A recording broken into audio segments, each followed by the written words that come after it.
प्रश्न तंत्र का नाम सुना है? प्रश्न तंत्र, प्रश्न तंत्र एक क्लासिकल बुक है, बहुत प्राचीन, बहुत ऑथेंटिक, जो प्रश्न के ऊपर बेस्ड है। प्रश्न ज्योतिष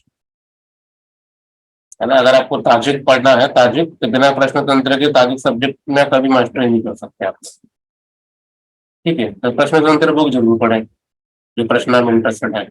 उस प्रश्न तंत्र में एक श्लोक है, ठीक है। उस श्लोक में बोलते हैं कि चंद्रमा जो है ना, चंद्रमा को हम लोग बोलते हैं सीड, चंद्रमा है बीज से बोला गया है चंद्रमा को बीज।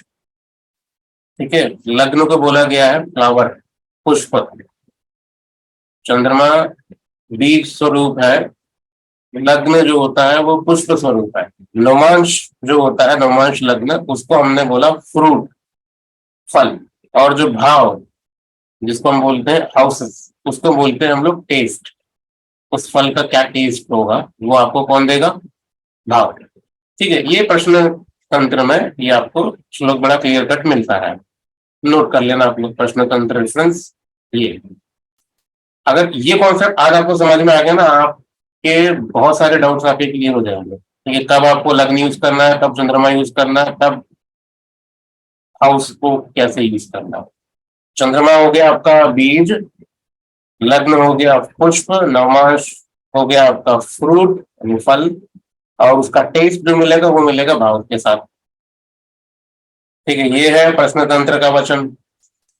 ठीक है, ठीक है, अकेला प्रश्न तंत्र नहीं है, एक ना ज्योतिषार करके भी एक हमारे पास एक लघु ग्रंथ है, ज्योतिषार। ठीक है, तो इसमें भी बोला गया, इसमें लग्न को उन्होंने बोला जीव, लग्न को जीव बोला या प्राण बोला। ठीक है, प्राण और जीव, वो लग्न को उसका उन्होंने बोला। चंद्रमा को बोला मन, जो कि हम सबको पता है। ठीक है, तिथि नक्षत्र जितने भी पंचांग के सारे अंग हो गए, इसको बोला उन्होंने शरीर। समझ रहे हैं? थोड़ा सा ट्विस्ट है इस पूरे स्टेटमेंट में।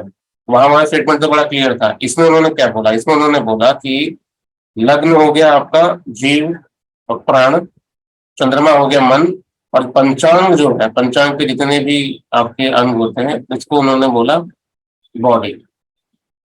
ये है ज्योतिष और का स्टेटमेंट। एक और हमारे पास बुक है भुवन दीपक, इसके ऊपर एक लग्न फ्रूट करके एक वीडियो है ऑलरेडी यूट्यूब पे हमारा।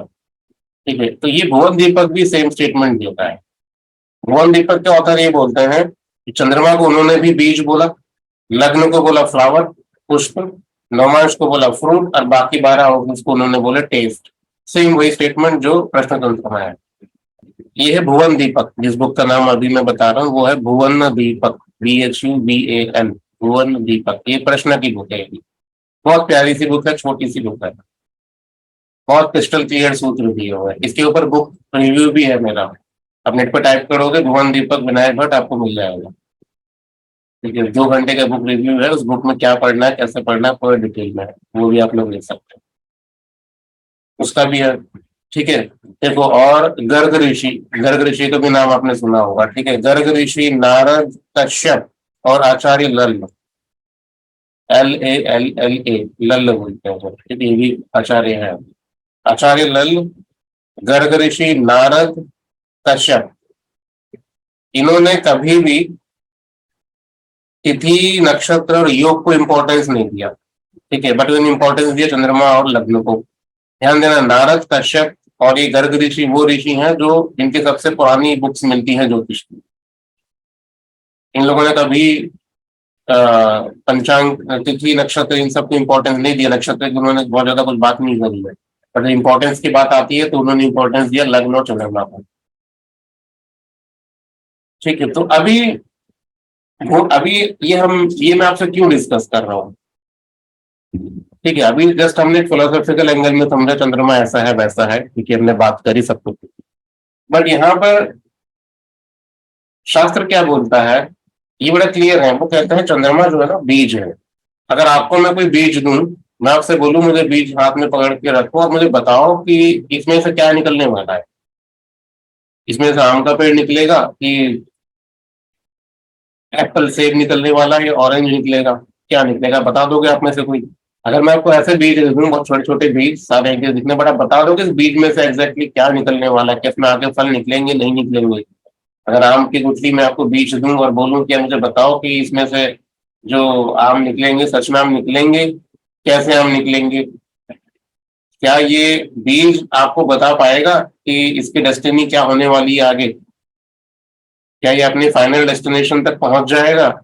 आप बीज देख के डिसाइड कर सकते हो ये कि आगे जाके इसमें फल लगेंगे नहीं लगेंगे? नहीं बता सकते। ठीक है, नहीं बता सकते।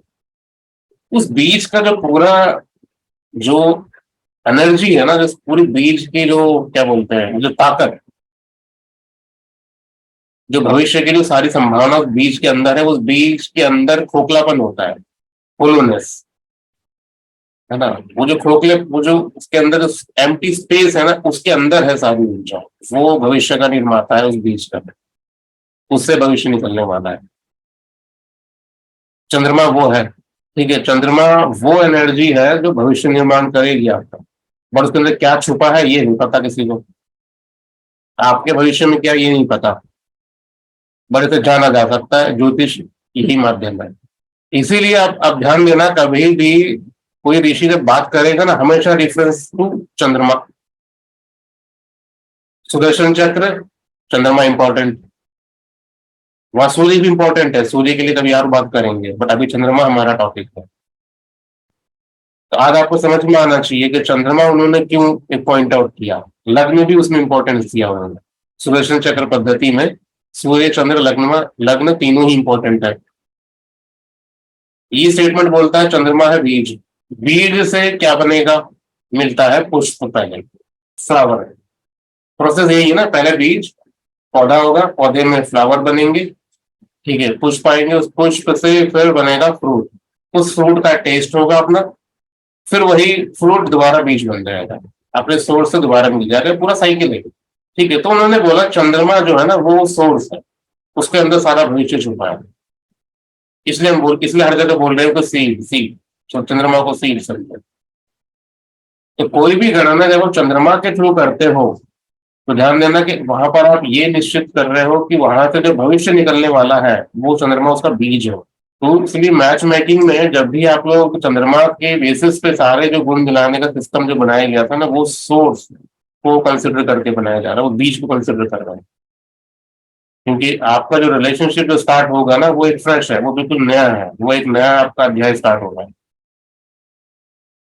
तो वो बीज को, वो लोग बीज पे काम कर रहे हैं, वो उस रूट पे काम करते हैं, वो सोर्स पे काम कर रहे हैं। वेद की जितनी भी विद्याएं होंगी ना, वो हमेशा सोर्स पे काम करती है, वो ब्रांचेस पे काम नहीं करेंगी। आपके लाइफ में कोई समस्या है, आपके पास पैसा नहीं है, तो वो प्रॉब्लम पे काम नहीं करेगा कभी। वैदिक नॉलेज जो होगी ना, वो कभी प्रॉब्लम को आइडेंटिफाई करके उसको सॉल्व नहीं करता, नहीं। वो कहता है प्रॉब्लम को छोड़ो, आप बेस पे जाओ। ज्योतिष भी यही काम करता है। ज्योतिष कहता है पहले उस बेस को आप लोग संभालिए, पहले उस रूट को संभालिए। वो है कौन? वो सीड, वो बीज रूपी चंद्रमा। तो चंद्रमा को फिर हमने फोकस किया, चंद्रमा के बेसिस पे हमने सारी गणनाएं शुरू करी। मुहूर्त होता है, मुहूर्त में चंद्रमा को इंपॉर्टेंस है मुहूर्त की। कोई भी मुहूर्त बिना चंद्रमा को कंसिडर करे आप नहीं बता सकते। क्यों? क्योंकि जो एक्टिविटी आप करोगे आज, उसका भविष्य क्या बनने वाला है वो किसके अंदर छुपा हुआ है? उस बीज के अंदर। ठीक है, अभी एक हो गया हमारे पास बीज, ठीक है, बीज से वो पौधा बना, पौधे में निकले फ्लावर। फ्लावर कौन है? लग्न, ना लग्न है। और फ्लावर के बाद क्या बन रहा है? फ्रूट। फ्रूट कौन है यहाँ पर? नोमांश। ठीक है, आप समझना कि उस बीज से फ्रूट बनने के बीच में कौन है यहाँ पर? लग्न है। अगर मैं लग्न को यहाँ से हटा दूं, फ्लावर ही ना बने, तो फ्रूट बन जाएगा? नहीं बनता। ठीक है, तो ये जो स्टेटमेंट है ना, जो फ्रूट बन रहा है, ध्यान देना कि ये भले ही इसमें नमाज का जिक्र करा गया, अंश का जिक्र करा गया, बट ये आपको एक ना नई चीज, आपको एक नई अंडरस्टैंडिंग देगा। वो ये है कि जितने भी वर्ग हैं वो सब फ्रूट है, सिर्फ नमाज फ्रूट नहीं है, सारे वर्ग फ्रूट है, सारे वर्गांश फ्रूट है। बट वो किसका फ्रूट है वो डिपेंड करता है, उसका फ्रूट कैसे बनने वाला है। एक ही पेड़ में अलग अलग टेस्ट के फ्रूट हो सकते हैं? अलग अलग मतलब एक आम खट्टा एक आम मीठा तो हो ही सकता है ना। मतलब ये नहीं कर रहे कि एक ही पेड़ से आम अमरूद दोनों निकलेंगे। मैं कहता हूँ कि एक पेड़ में अगर आम का पेड़ है उसमें खट्टा मीठा दोनों बनते हैं, है ना। यही वो वर्ग है, यही वो डिविजन, इसको बोलते हैं ना तो क्या, डिविजनल चार्ट्स। तो डिविजनल चार्ट बोलना गलत है, ये डिवीजन है बस। नवमांश, दशांश, त्रिंशांश, ये जो अंश जो बन रहे हैं ना, ये वो फ्रूट है। एक पौधे में एक वो फूल तो बना, अब उसका जो फल बना है ना, वो फल हो सकता है आपके लिए टेस्टलेस भी हो, खट्टा भी हो, मीठा भी हो, है कि नहीं। तो अब इन वो फ्रूट बनने तक की जो जर्नी है, इसके बीच में कौन है, यहाँ पर हमारे पास सीड भी है, चंद्रमा, और एक लग्न भी है। फ्रूट बन गया, अब उसका टेस्ट कैसे मिलेगा, वो बताएंगे भाव, वो हाउसेस। तो ये आपके पूरे ज्योतिष का ना क्रक्स है। अगर आपको ये पूरी साइकिल समझ में आ गई, तो आज के दर्शन के बाद ना आपको वो सिंक भी समझ में आएगा कि ज्योतिष में चंद्रमा, लग्न और डिविजन्स, वर्ग, और साथ में इनके सब भाव, हाउसेस, इसको कैसे सिंक में हमको चलाना है। जिस दिन आपके माइंड में ना ये पूरी पिक्चर सेट हो गई, तो कोई भी इवेंट आप आसानी से आप बता सकते हो।